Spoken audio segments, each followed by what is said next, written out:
In that artistic mode, mood, music. My name's Art Morehead. I own Art Faux Designs.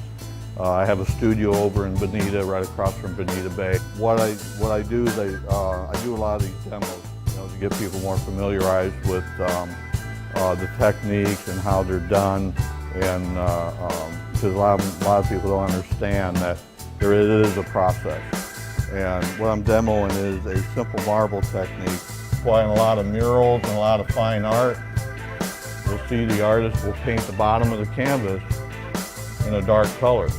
They want that foreground to come forward just by doing something simple like that. One of the things I like doing also, I do a lot of trompe-l'oeil, and trompe-l'oeil is probably my favorite thing to do. It's French for to fool the eye, and it's where you create architecture, volume, things of that nature. And,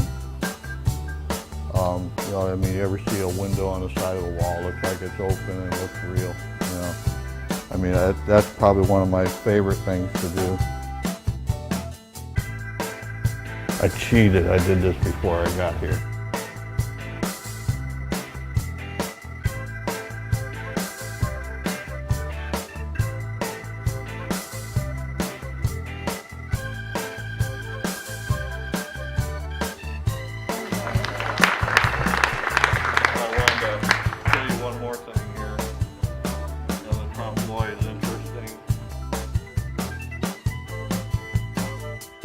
That's trompe-l'oeil.